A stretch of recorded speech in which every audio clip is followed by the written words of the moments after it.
ICT has really grown, and Kenya is one of the leading countries globally, both in terms of connectivity and in terms of usage of the internet.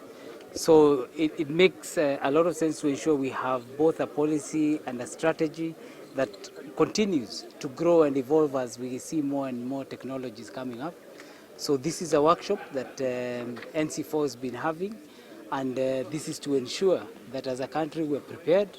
As you've seen, it's everybody, government, private sector, have been involved, academia, many professors were here, so as to make sure that as a country we don't not only have all the right infrastructure, we have the right laws and regulations put in place to ensure that we continue to be competitive, to ensure that we can see innovation continuing to grow in our country, but that anyone that is trying to misuse either people's ignorance or the facilities that are being provided, that we have sufficient ability to respond and to mitigate any of the risks that come with cyber security.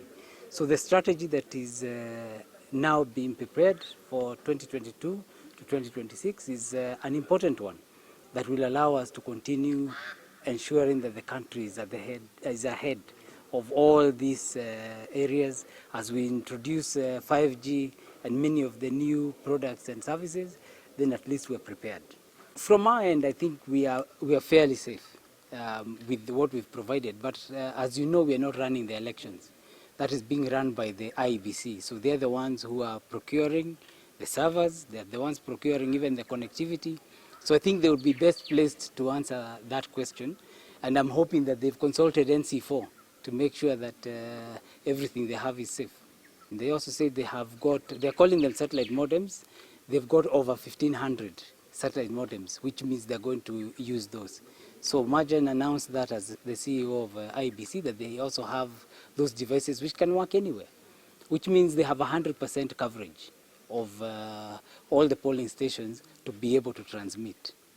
That's theoretically, that's what we know. They're the ones who go to the ground and test and show whether it is working or not. There are people who keep on saying that I'm planning to hack, I don't know, I have teams, but all that is politics. It's not reality. I was talking to professionals, people who know how systems are set up, people who've been looking at security, and we know as a country we've been fairly secure. So this issue of hacking is just a political gimmick, it's not reality.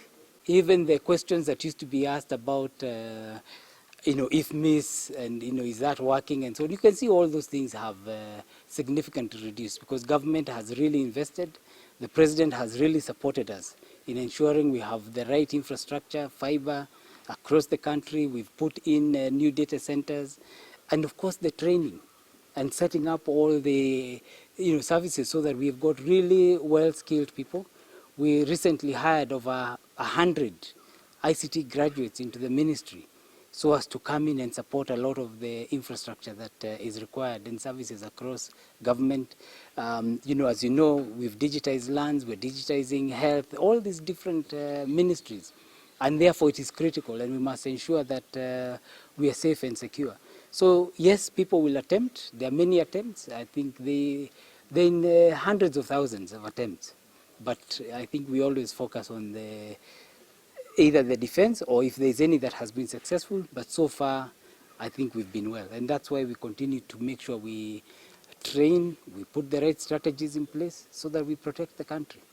And the mission for this strategy is to build a trusted, secure, and resilient cyberspace through a coordinated approach while maximizing all the benefits of digital economy.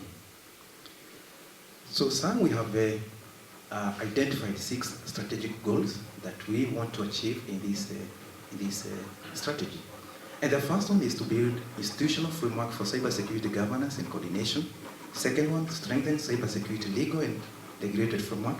Third, protect and safeguard critical information infrastructures. Fourth is to strengthen cybersecurity capability and capacity.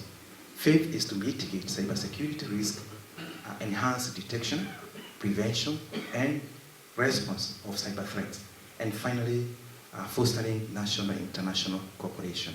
Among the key interventions that we are proposing is to have an agency, cybersecurity agency, to coordinate the aspect of cyber security.